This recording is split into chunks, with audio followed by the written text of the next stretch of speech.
Welcome to the second to last lecture. We're going to go ahead and start.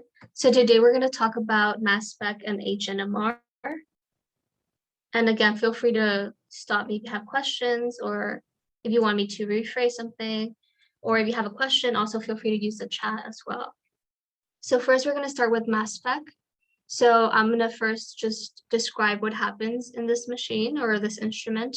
So usually we use mass spec when we have a molecule that we don't know what the structure is, we don't know the information, maybe we don't know what molecule it is, so we want to get information from it. So we would insert a sample of whatever molecule we have that we want to know more information about, and we would insert it into this instrument.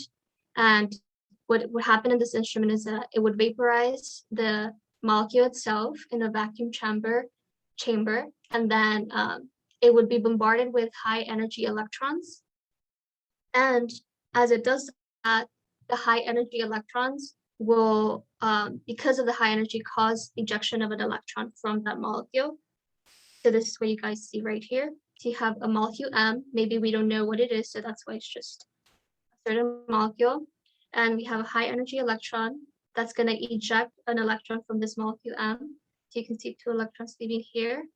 And that's going to leave us with the molecule M, but as a radical cation. So you see the plus charge here and a radical here, because we lost an electron. So it's going to be a radical cation. And then we're going to have fragments. So essentially, this molecule is going to fragment into other cations or radicals. And we'll see how that looks like in a moment. But essentially, what this machine does is that once we have molecular ions, it's able to separate those ions according to their mass to charge ratio. So mass to charge ratio. And because most of these ions are just going to be +1 charge, like this one right here, like this, then really the information that this is going to give us, when we're going to get a chart, right, as information, what that information is going to give us is just technically the the mass of the ion that it's detecting. And it's only going to be able to detect the ion. So if it's not an ion, it's not really going to give you that information on the chart. So again, because this is just a +1 charge, it's really going to give you just the information of the mass of the ion itself. And I'll explain that in more detail. So here's an example of the graph that this machine would give you, right here. And this is a mass to charge ratio right here. And again, because most of these ions are just 1+, then really this information is about the mass of the ions that this machine is detecting or analyzing. And we have relative abundance over here.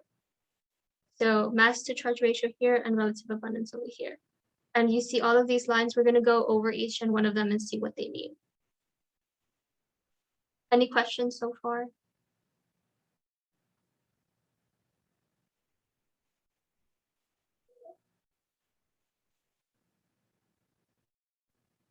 So this is an example using methane. So we have our molecule M. In this case, molecule M is methane. So I just drew all the electrons here, just so you guys can keep account of how many electrons we have and what is happening. And then we have our high energy electron that is gonna remove or take with it an electron. So we have 2 electrons that are leaving. And as you can see, we lost an electron here. If you look at these 2 and compare them, now here there's only 1 electron instead of 2. So that's essentially what happens, and it makes this a cation. So this is a radical cation. And if you can see, this is called the molecular ion. And what this means is essentially it has the same mass as the original molecule. So methane has a mass of 16 because carbon is 12, and we have 4 hydrogen, in which each one it has a mass of 1. So that's 12 + 4, so 16. And this one has the same one. So although it lost 1 electron, it's still going to have the same mass because we know the electrons weigh almost very little. So this is going to have the same mass. So whenever someone asks you which is the molecular ion in the graph, it's going to be the one that has the same mass as the original molecule. And I'll rephrase that in another slide. But as you can see, if we see this graph right here, this mass or this ion had a mass of 16. So this line right here, that we see right here, has a mass of 16 or a mass to charge ratio of 16. But again, the charge is just 1, so it's just 16. So this ion right here corresponds to this line right here. And again, just to rephrase, this machine only detects like charges. So it has to be a charge. So it's able to detect this one, and this is the line that corresponds to that ion. So now we were able to know what ion this stands for. So now what about the others, right? And as I say that, is there any questions so far? Okay, so what do the other lines mean, right? Because we said this was for our molecular ion that I just showed you guys, so that one right there. But what about the other ones? So that's when this fragment parts of this equation is going to come in. So essentially what's going to happen is that this molecular ion, or the one I just showed you for our example of methane, is going to fragment. So let's look at how that happens. So again, I just rewrote that what happened here. So we have our molecular ion right here. So this is going to fragment into other ions essentially. So I just rewrote that over here. You guys can see, but there's two ways that this one can fragment. So the first one can be where this radical right here can go to the carbon. So the carbon here will get that that electron, and then H just leaves and now is a cation. So that's the first way this could occur or fragment. The second way it could happen is that this one actually then can go to the hydrogen. That electron will go to the hydrogen, such that now has the electron, and now this is a carbocation. Okay, so this is the two ways that this one right here can fragment. Okay, so again, this machine only detects ions, so it's going to be able to detect this fragment and this fragment right here. So now let's look at our graph and see how that looks like in the graph. So we have a massive one here that corresponds to that hydrogen. That's going to be right here. So this line right here corresponds to this this hydrogen right here, the massive one. And then this mass of 15, and again, the 15 comes from this C is 12 and each hydrogen is 1. So, and we have 3 of them, so it's going to be 12 plus 3. And then this one right here corresponds to the line that corresponds to 15. So that's going to be this one right here. Okay. Is there any questions so far?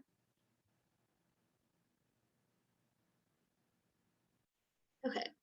So now we were able to figure out that this one corresponds to this line right here. Then this one corresponds to this small line right here. And then this one corresponds to this one right here. Okay. But now we have other lines, so where do those come from? So essentially, this one was able to fragment, but then once we have, fragmented, we have fragments of that, then this one is also able to fragment. And this one's no longer able to fragment because it's just H. So this one's the one that's going to fragment next. Let's go to the next slide. And I just rewrote that right here, as you can see.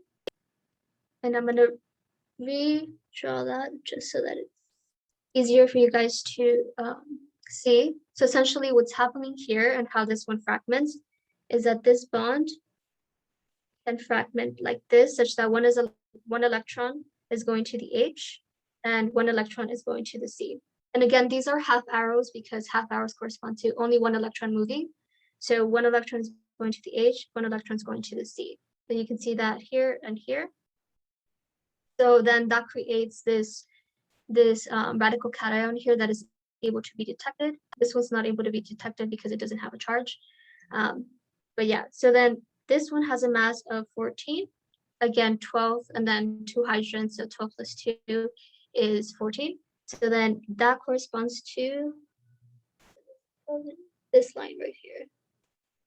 Okay, so now we were able to figure out what the line for 14 means, or how we got that from the machine. Is there any questions so far?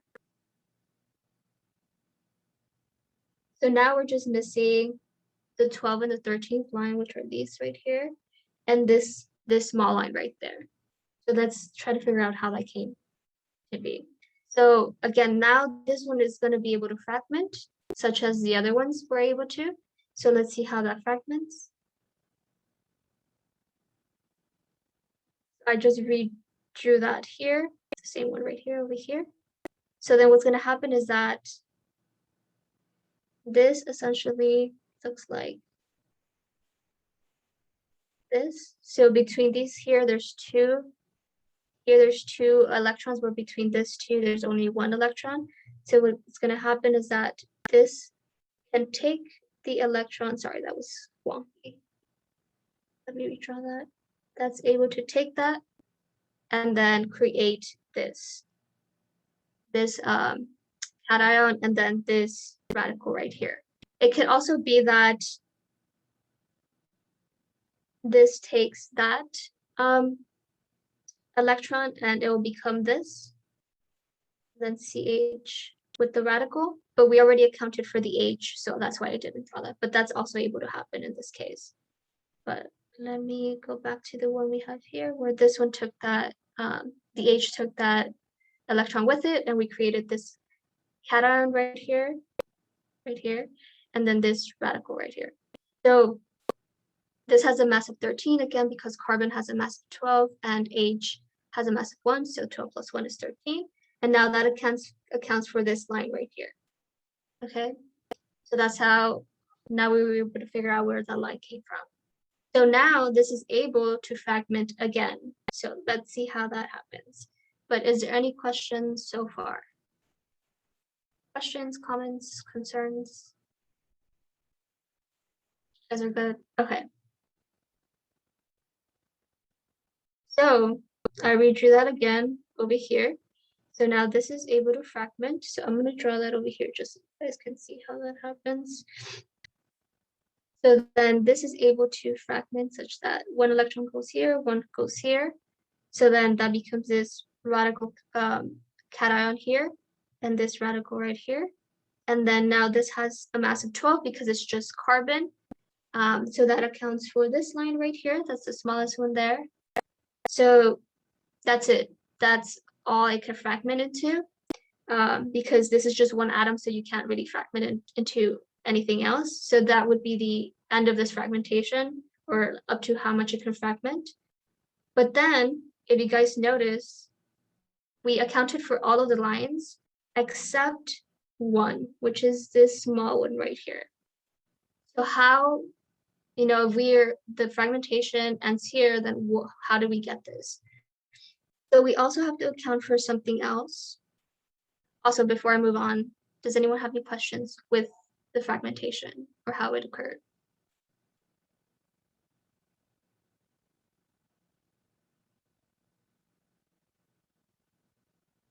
Okay, no questions. So now going back into how we were able to figure out, or where that little line came from right here.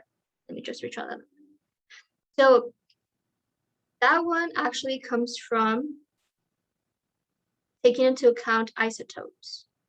So if you guys remember, carbon has two different isotopes. So let me zoom into that.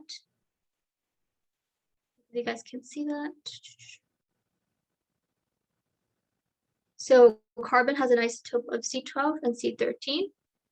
So if we call this M, we can call this M+1, right? And also take a look into the abundances. This is like about 99 abundance, and this is about 1% abundance. And that will also, I'll show you guys how that shows in the graph, but essentially you'll see that this line for this one right here is going to be much taller than the line for this one, which is carbon 13. And I'll show you guys how that looks in a minute. But essentially this line right here, the small line, is because of the isotope C13. And you can see that this right here is, let's say this is M for the mass of 16.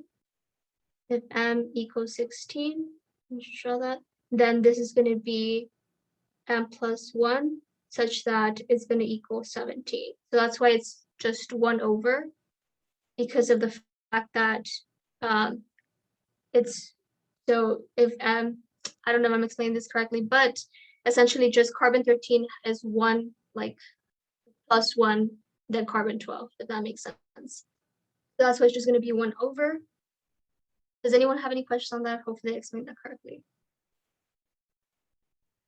Okay, so that's why it's just going to be 1 over, because it's just M plus 1. So M being this, and then it's going to be M plus 1.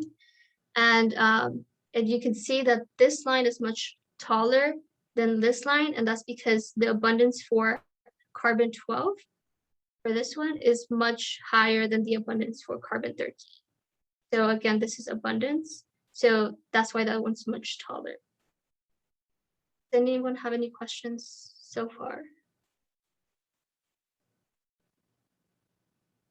Did that make sense to everyone? Also, feel free to use the chat if that didn't make sense. And if that didn't make sense, I will show you another example with bromine. So let's zoom in on bromine. So you guys can see it.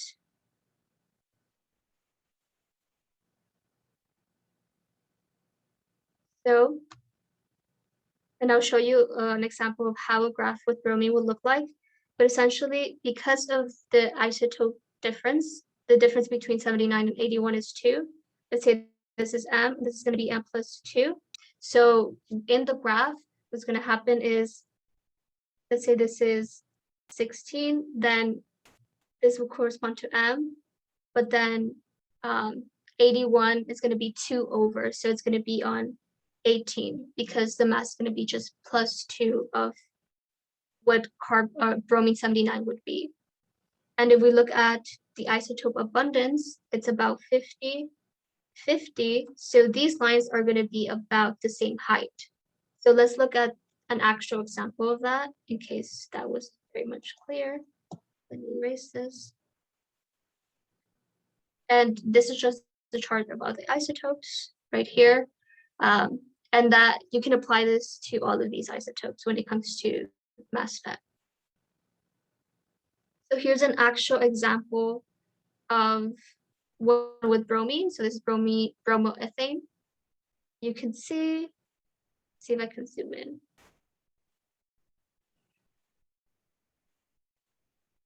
So right here, you can see these lines are the same height. Again, it's because the abundance is 50-50.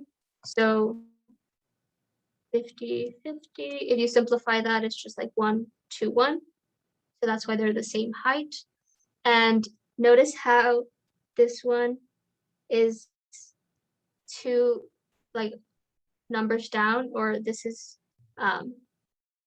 94 plus 2, which equals 96. So this one, that's why that's 96. And that's because that's the difference between the two isotopes. If you guys remember bromine 79 and bromine 81. Okay, does that make sense to everyone?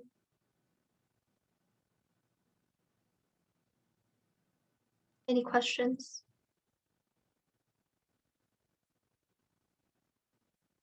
Okay, cool.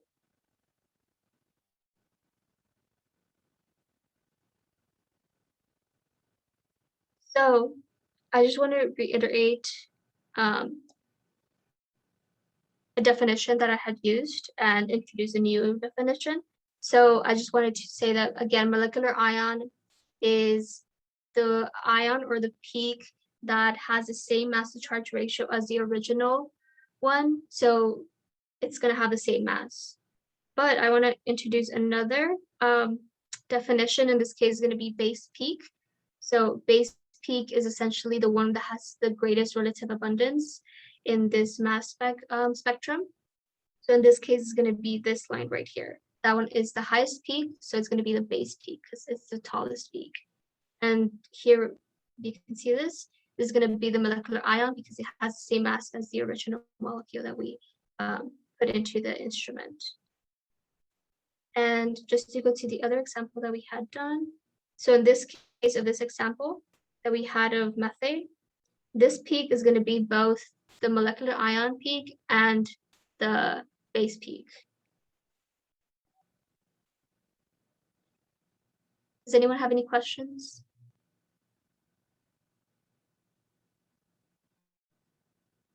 There is no more questions. I will pass it to Jennifer.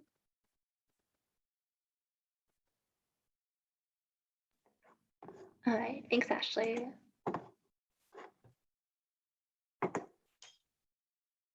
Okay.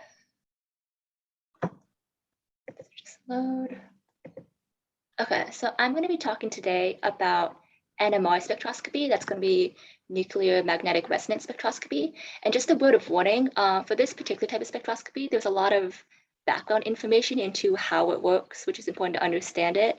But just like all the other spectroscopy problems, the key kind of questions you'll be seeing on an exam or homework is going to be looking at a plot and trying to deduce the molecule.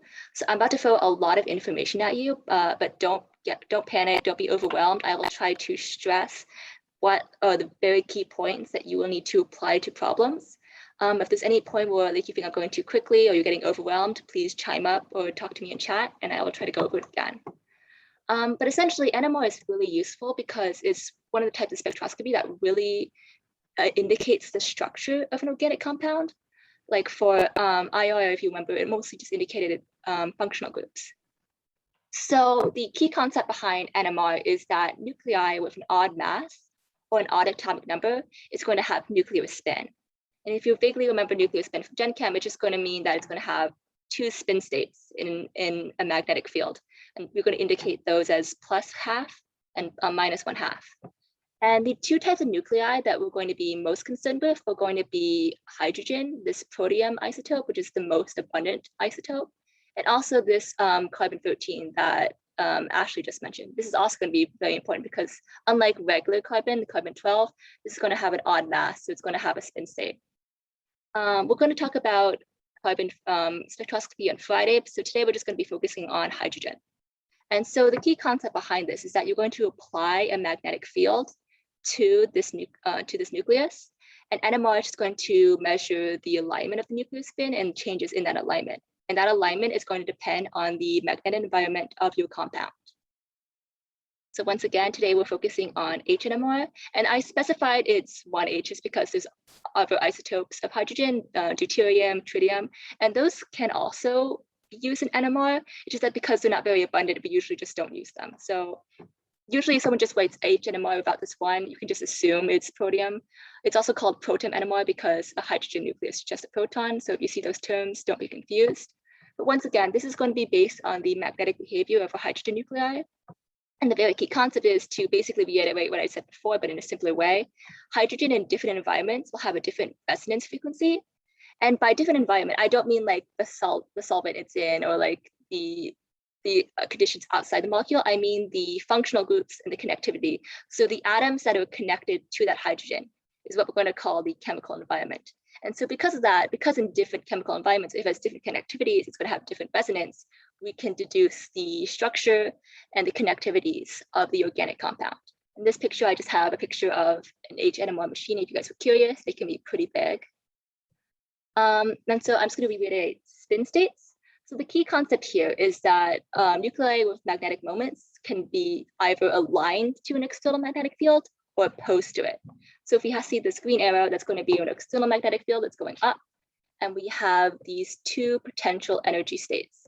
So we can either have this energy state where our nucleus is aligned with a magnetic field. So you have this upward arrow, it's pointing in the same direction. And so this is going to be a lower energy state. And that makes sense. If you think of like a compass, if you had a compass and you just hold it normally, it's going to automatically align itself with the magnetic field of the Earth. And if we were to somehow use our energy and take that needle and point it away from the state, from the electric field, we can't do that. But the moment we release it, it's going to return to its original state. So when its nuclei is aligned with the magnetic field, it's going to be lower energy. And when it's opposed, it's going to be higher energy. And so we can flip nuclei from this lower energy state to the higher one by basically supplying it by the exact right amount of energy. So you remember Bohr model, it's a little similar to that. You have to apply the exact amount of energy in order to get the difference between these two states. And so this difference in energy is what we're going to be measuring. And that's going to be the key part of NMR. And so basically for plots, you're going to be plotting this difference in energy, and we're going to be plotting it in terms of frequency, the frequency of that difference in energy. So an NMR spectrum is going to be a plot of frequency as your x-axis and absorption of energy as your y-axis. One key concept is that this difference in energy is going to be affected by the strength of that external magnetic field. And so different NMR machines, based on the sensitivity they want, are going to have different magnetic field strengths. So if you have more magnetic power, you're going to have that bigger difference in energy. And so you're going to have increased sensitivity. And so because of that, if we want to be able to compare results between different NMR machines, so we need a way to standardize everything. And we do that by, for x-axis, we plot it by frequency, but we also plot it by an arbitrary value, which we call chemical shift, which we denote by a lowercase delta. This once again is going to be on an x-axis, and this is going to be in units of parts per million. One thing about NMR is that for this x-axis, just like IR, it's going to start, or zero value is going to be on our right. It's going to increase to the left. And so chemical shift of a compound is usually going to be defined as the difference between the resonance frequency of a compound and that of TMS. And TMS is this inert compound that is usually added in very small amounts to NMR. And that's because we usually use the resonance of TMS and define that as 0. So that's going to be 0 chemical shift. And so the difference between this chemical shift and the chemical shift of a compound is going to show the difference in resonance frequency. That's going to be the chemical shift. And so usually to calculate that, you would get the difference between the resonance frequency of a compound and the resonance frequency of TMS. And just to get this in terms of parts per million and not in terms of frequency, we would divide that by the frequency of the spectrometer.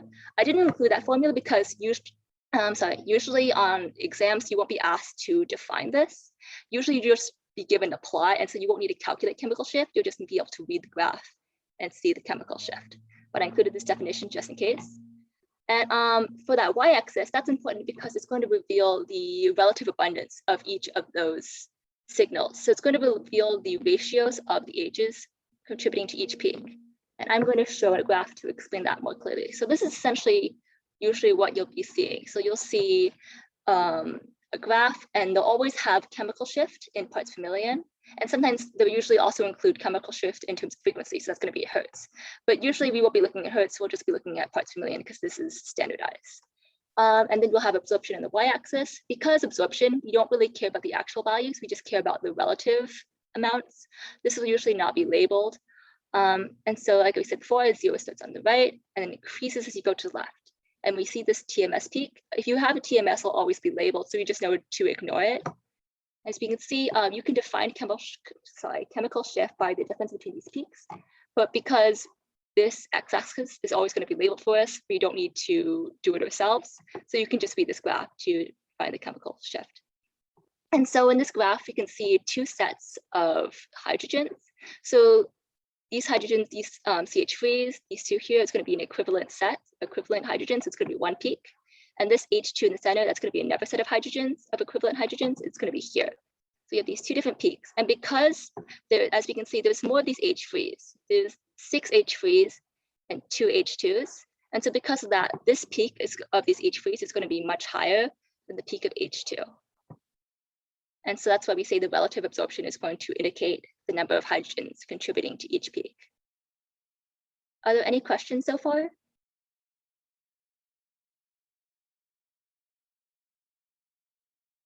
Okay, if not, so the next thing is obviously to understand what influences chemical shift, right? So that's going to be shielding, electron shielding. And this is going to be a very similar concept to shielding with Z effective. So remember Z effective, your valence electrons are not going to feel the full effect, the full attractive force of your nucleus because there's going to be electrons in between shielding it. So this is almost the inverse. Your nucleus is not going to feel the full effect of that external magnetic field because of those electrons around it. So in an external magnetic field, the local electrons are going to create an induced magnetic field. That's going to oppose that external magnetic field and lower the net magnetic field. So to say that again much more clearly, the local electrons are going to shield that nucleus from that external magnetic field, and it's going to decrease its effect. It's going to decrease the chemical shift.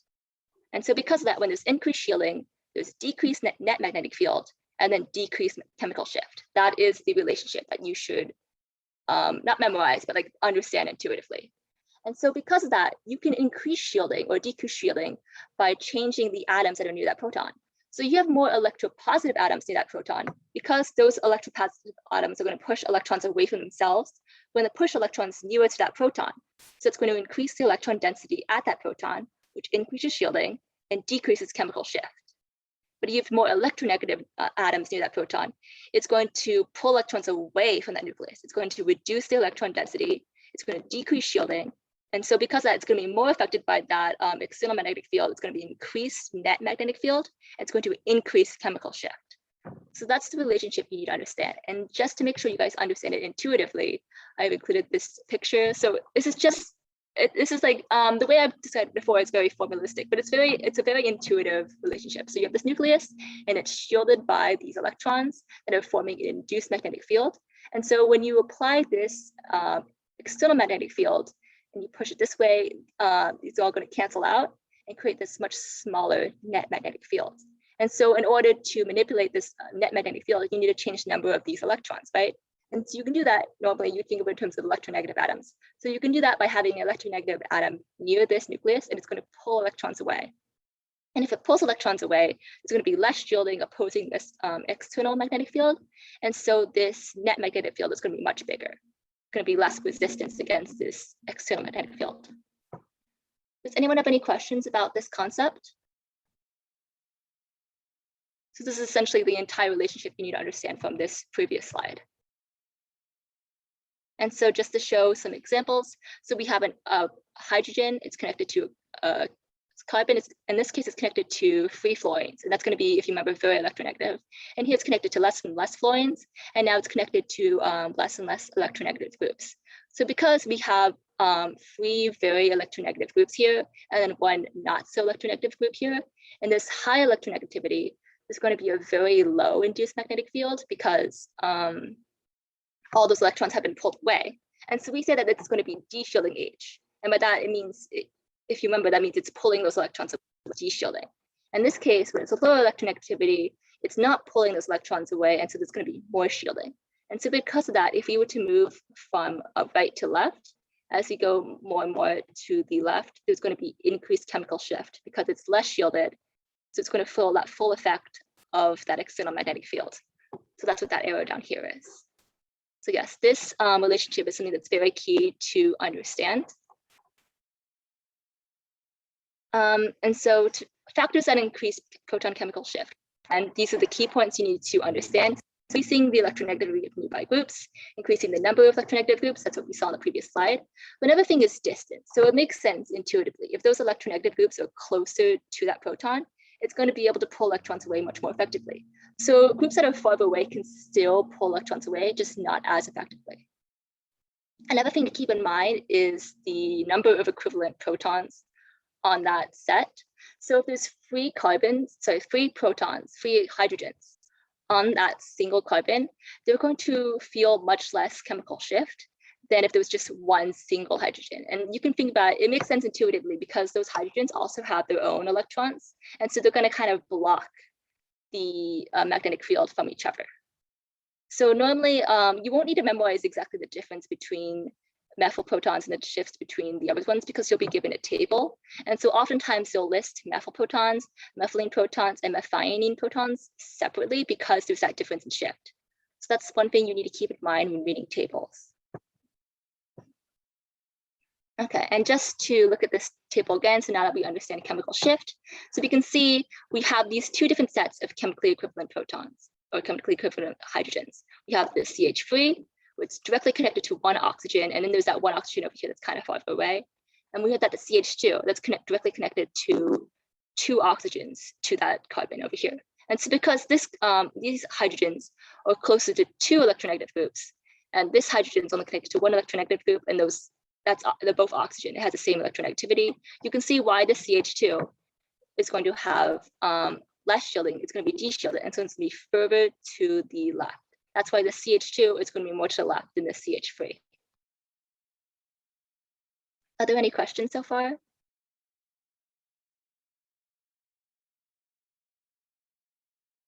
Okay, if not, I'm going to be moving on. Another key concept for NMR is spin-spin coupling. Just for the sake of time, I'm not going to go too much into the explanation of why this happens and just more into how you're going to apply it to plots. But essentially, spin-spin coupling is going to be the interaction between neighboring but non-equivalent hydrogens. So I've just mentioned equivalent hydrogens before, and I'm going to explain what it means. So these CH3s, these are going to be equivalent hydrogens. They're both connected to the same spin. And also, these hydrogens over here are also equivalent just because they have the exact same connectivities. They're both connected to this carbon, which is connected to this oxygen, which is connected to a carbon, which is connected to H2. They're basically equivalent. Like if you were to flip this molecule around, you wouldn't notice any difference in terms of NMR. But if you were to compare these hydrogens here and these hydrogens here, these are what we call neighboring. They're on two carbons that are right next to each other. And so those hydrogens are going to be able to influence each other by essentially splitting their signals. And so this hydrogen here, this hydrogen A, is going to affect this hydrogen B. It's going to be able to split it. And this hydrogen B is going to affect this hydrogen A. It's going to be able to split that signal. One thing to keep in mind when you're considering neighboring hydrogens, it's not just going to be just a hydrogen on one side.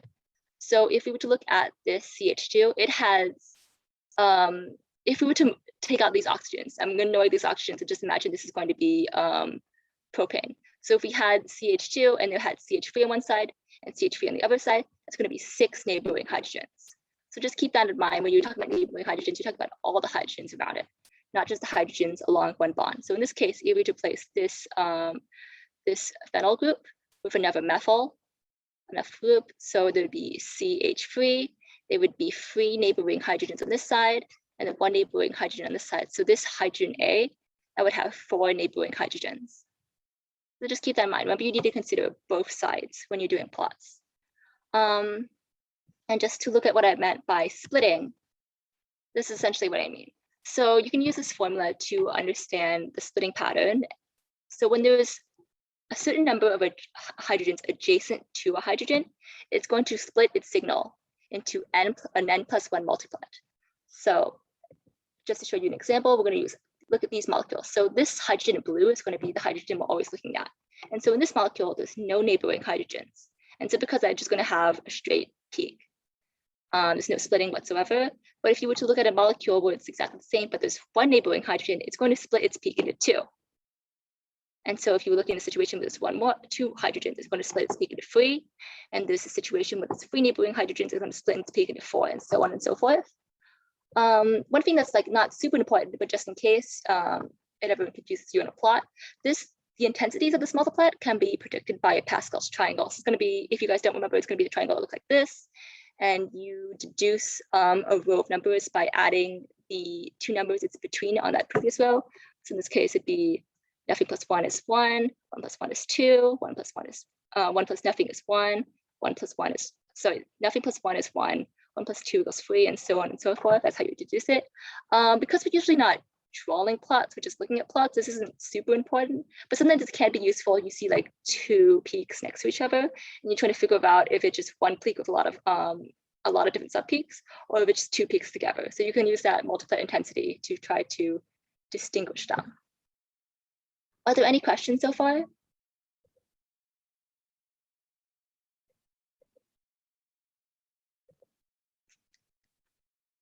Okay, if not, there are a few limits to NMR.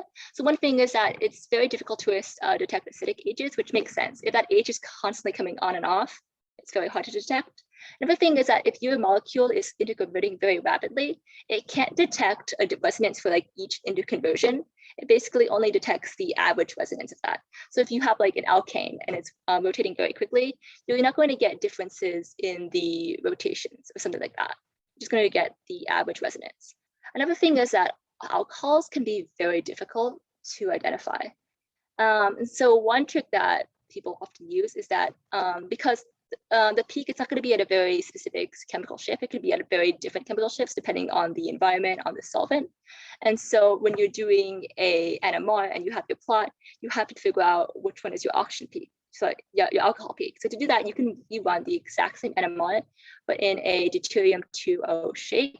And that's going to replace your hydrogens in the alcohol groups with deuterium. Remember, deuterium is just another isotope of hydrogen. And so deuterium can also be an NMR, but it's going to be run at a very different frequency to hydrogens, to protiums. So because of that, when you run the regular NMR with this again, that alcohol peak is going to disappear because it no longer has H1. It has, it never has like that, the specific isotope of H. It has deuterium, a different isotope of H. And so that peak that disappears, you can compare it with your original NMR.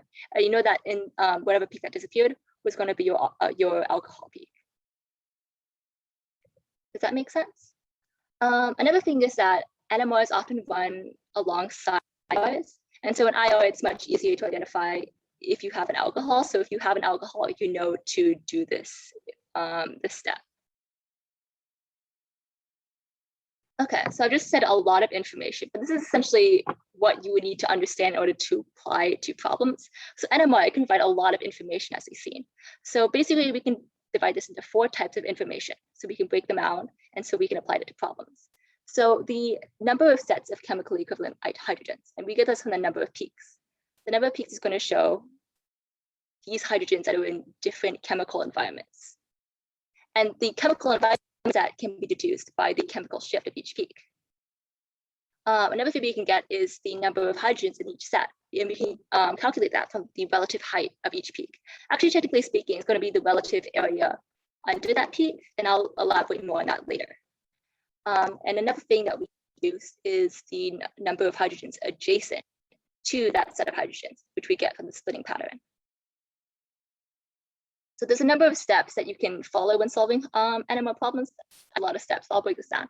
So number 1 step, deduce information just with the molecular formula. So before you even look at the plot, there's some information that you can get. And one thing is unsaturation number.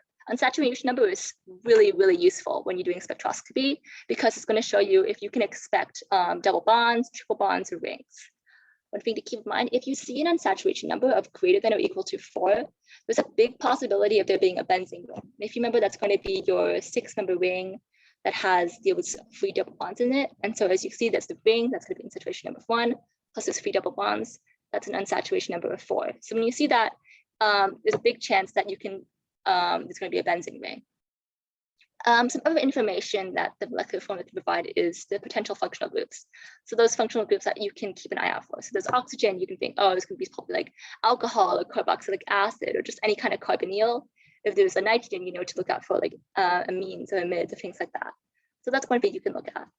And so from this point, you can look at the number of absorptions, so the number of peaks. And then from that, you can deduce the number of chemically equivalent sets that you need to look out for. And from that, once you look at those peaks, you can use the ratio of the height of each peak. And so you can get the ratio of hydrogens in each set. And then from the molecular formula, you can determine the actual number of hydrogens in each set. And I'll elaborate more on this later. And then from this point, it's very easy to just look at the splitting patterns and determine the number of hydrogens adjacent to each set. And then from the chemical shifts, you can determine which sets must be closer to functional groups. So obviously the peaks that are closer to the left have a greater chemical shift. Those must be closer to your functional groups. And so once you have all this information, you can start drawing partial structures. So these are just like fragments of your molecule that fit in with the information that you've been given. And once you have all these fragments, if you narrowed it down to potential structures, you can start drawing potential full compounds. And at this point, you can start using your tables to look at the predicted chemical shifts and try to deduce which one of your predicted structures is going to fit with the actual structure. So depending on the complexity of your molecule, you might have to do some kind of like guess and check. Just draw potential structures and see which one fits the information given. For simpler molecules, it's much easier to just draw one structure and know it's the only potential answer. Okay, and then so like I said before, you don't need to memorize the chemical shifts. Usually you'll be given a table. So usually your tables will be split into 2 groups. So proton functional groups. So like I've seen before, these actual alkane hydrogens, these alkene hydrogens. And like I said before, alcohol hydrogens are usually very difficult to identify. Some tables will include actual values for them, but they'll be like a very large range. So it's not very useful in narrowing down which ones are going to be alcohols. Another thing is that we also have tables like this, which is protons adjacent to your functional group. And so these will be split into your methyl, your methylene, and your methionine hydrogens. And also one thing to keep in mind is that these are just showing your hydrogens next to one functional group. So usually in compounds, the hydrogens will be like right next to one functional group, or kind of far away from functional group, or like close to multiple functional groups. So there's going to be some differences in numbers. So a lot of times your chemical shift won't be exactly this number, it will be something vaguely close to it. And then if you understand the trends of like why numbers increase or why numbers decrease, that's how you can check your work and make sure that it's still a reasonable number, still close enough to this number, and it's in the right direction that you would expect, whether lower than this number or higher than this number. And so some of these lists can be very long depending on how specific they are. They can list very specific situations. And so yeah, you'll in the actual course, Chem 4570, your professor will be providing a list, and that's the one that you should always reference. And there's also a lot of lists that are like this, where they have like a range. So just in case you see different types of tables, these are the kinds of things that you can expect to see. And if you Google it, there'll also be all sorts of other tables that I provided. Okay, and so I wanted to run through a practice problem just so you guys have a clear idea of how to solve this, because there are a lot of steps. So this is going to be the information that you might be given. So they're given the formula. Sometimes they'll also include IR information. You won't always need it, but sometimes they will include it. And then you'll have your graph here. And because this graph is very small, I've included a zoomed in version of these peaks. These are going to be the same kind of graphs you see on your exam, I believe. And so it can be different. It can be very difficult to see the splitting pattern. So we've also included the online links to them. So if you use those links, you can click on that peak and it'll show you this zoomed in version. Okay, so right off the bat, this red line, I want to explain that. It's like I said before, the actual absorbances, the ratio of absorbances is less the height of these peaks and more the area under these peaks. And that can be difficult for someone to like just look at it and understand, oh, this has a bigger area than that or something like that. So instead, they'll usually just draw these red lines, and that's going to indicate the area under that peak. So you can compare it here. So like these two red lines up here and up here, these are roughly the same height. So you know these have roughly the same ratio. And this red line here, we can say this is about ratio about 2 to 3. So you can say there's like 2 hydrogens here to every 3 hydrogens here. So that's how we use these red lines. These are going to indicate the relative absorbance. And so you can sort of see them on this graph here. They're just kind of cut off. You can use that to compare. Okay, so we're going to solve this problem. So does anyone remember the first step? What's the first thing we need to do to tackle these kind of problems?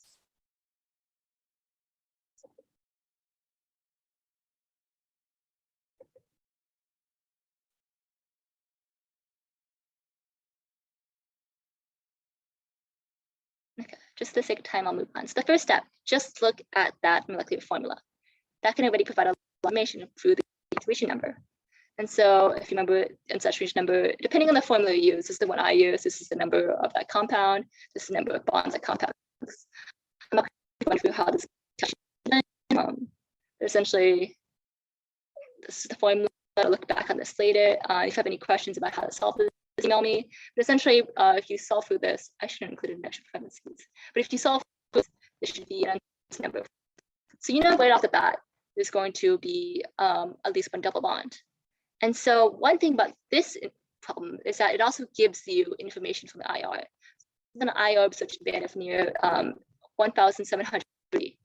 I don't think you guys have memorized any IR things because they're given on the table, you don't need to memorize them. But two of them that you should be comfortable with are the band for alcohol and the band for carbonyl, just because those are two very distinctive markers on a plot. And so just this is going to be your carbonyl. It's going to indicate carbonyl. So you know right out the bat there's a carbonyl, and like as we said before, this unsaturation number of 1. It can be very clear. This one is just indicating that double bond and that carbonyl. So we know there's not any other double bonds. Everything else is just going to be a single bond, and you know that there's no rings. We already have all that information. And so at this point, what can we do next? If we should look just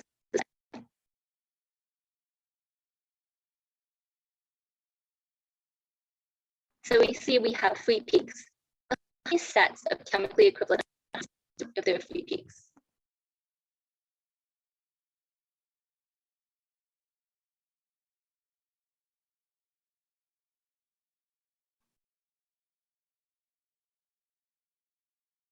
Yeah, that's right, there's 3.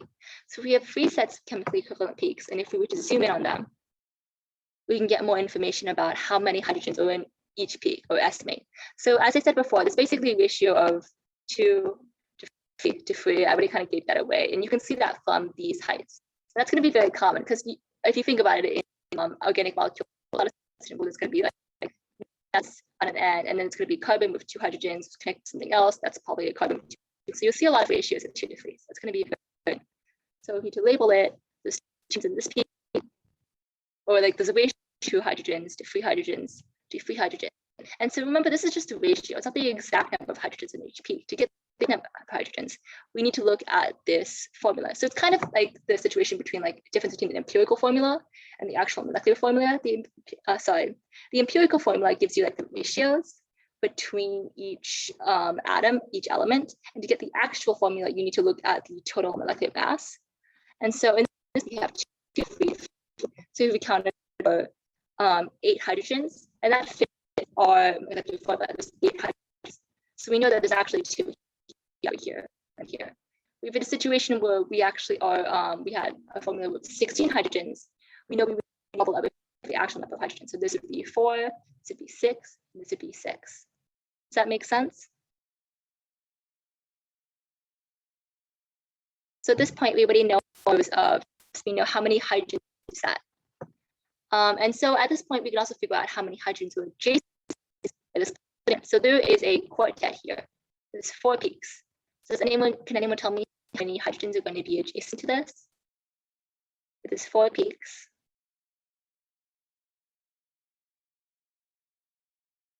And remember, the formula for the number of peaks is going to be n plus 1. So what's that n if there's peaks?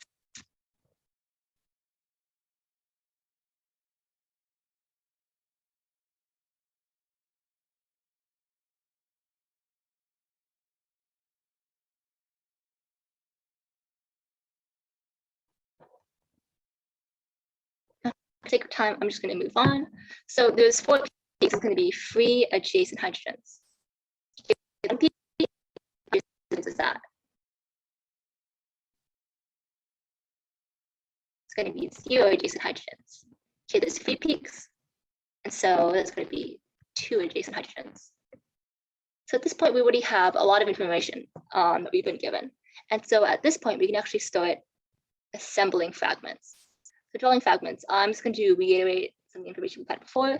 So we have that was 2 hydrogens with 3 adjacent hydrogens. That set of 3 with 2 adjacent, that set of 3 with 0 adjacent, and we have that carbon identified. And if we were to look back and check these plots, it's very hard for me to have all of them on the page, but we can see that's true. 3 adjacent, 3 with 3 with 2 adjacent, 3 with 0 adjacent, and that carbonyl. And so one thing to keep in mind is that looking at a molecular formula, we know that we have 3 sets of hydrogens with 1 set of carbon. Because that we know there's going to be 1 carbon of hydrogens attached, and that's reflected in our fragments. So that's one thing to keep in mind. And so at this point, assembling things together, we've already accounted for 4 hydrogens, 4 carbons, 8 hydrogens, and 1 oxygen. So there's only 1 oxygen that we have for. And so right off the bat, if you see a situation where it's like 2 hydrogens connected to 3 hydrogens, and then 3 hydrogens connected to 2 hydrogens, that's a very big hint that those 2 sets are going to be to each other, especially in a molecule this small. That's usually a pattern you'll see very often. So you can start putting, when you put fragments together, it's very easy to just put 2 because it'll make sense. These 2 together, this alpha group, this carbonyl, and this some CH3. To anything. And one thing to keep in mind, this CH3 is to anything, it's either going to be connected to a carbon that has 4 bonds other molecules, or like some kind of like oxygen is connected to something. So that's one thing we need to keep. And for this carbon, we can't use anything because there's no hydrogen on it. We can't use the adjacent hydrogens. And so once again, we start putting things together. So this is where the chemical shifts is putting into play. It's because this CH2, if you remember, is going to be, I believe this one, it's 4. Let me look back to show. Yeah, this 2. That's the one that's going to be near 4, and it's going to be have a greatest chemical shift. And so because of that, we can be this is going to be closest to. And so in this case, or electronegative group. In this case, the only electronegative group we have is oxygen. This oxygen is already this carbon over here, double bond to this carbon. It's kind of far away, it could be affecting it that much. It's gonna be pretty sure should be an oxygen right next to that, to this CH2. The only way we can check is that if this structure is correct, the chemical shift should be a bit lower than CH2, and as we said before, that's correct. The CH2 has the highest chemical shift. And so at this point, we have these free elements. And as you can see, it's at this point, because it's a small molecule, as we can actually start assembling final product. We've got this carbonyl, it's connected, it has two things connected to it, and we have two potential options. So we can just draw a final product. We have a carbonyl, this CH, and then we have this oxygen and CH3. So as you can see, this is kind of like a puzzle. We have all these fragments you need to assemble, and you just somehow stick these fragments together. And so this is just a pretend. It's hard to do these things very much that you're missing. So it's very important always at the end to check your work. People have like different methods of solving things. They have different ways of putting it together. So it's kind of, it can be very difficult for one person to explain it to another person. So the key thing you need to do at every situation is just double check your work. So this, we can check the splitting pattern. So the CH3, it was supposed to be next to have no adjacent hydrogen, and there's no adjacent hydrogens here. And that fits. Everything to keep, everything you can check is the chemical shift. So this CH2 is directly connected to this oxygen. And so usually the tables you have aren't going to be that specific. So you really have to look at a situation where this oxygen and then just understand the chemical shift will be even greater. So if you to reference, I think this table, you have a situation where hydrogen is next connected to an oxygen, and that's going to be about 3 to 4. And that does fit in with our table. It's going to be there. It's within that range. So that does fit. And then I don't believe there's a situation on the table where it shows CH3, H3 connected to a carbon, connected to a carbon, connected to an oxygen. But it does make sense. It's just going to be this value, but much lower. And then we have these 3 carbons to a carbonyl. I believe that should be here. And yeah, that's going to be about 2. And I believe that is the value that's here. It's going to be around 2. Does anyone have any questions? So yeah, can be a very difficult problem to start initially, just because there's so many steps. It's like a puzzle. So it's very hard to do it formalistically. You just have to use some intuition and then just check your work methodically. And so I've included the answer here. So if you want, you guys can go through this problem on your own. But yeah, for these kind of problems, you just a lot of practice. If you look online, there's also a lot of different sites that have practice problems. And we've obviously included some in our homeworks and our exams. So this kind of problem, it can be very, very intimidating. You just have to do many, many, many different practice problems. And at some point, you will be able to understand intuitively how to approach them. And I believe that is the end of my slides. Okay, does anyone have any questions? If not, time is almost done, so you can feel free to leave. If you do have any questions, feel free to stay behind. Thank you so much for coming today. Bye guys, have a good day. Thank you.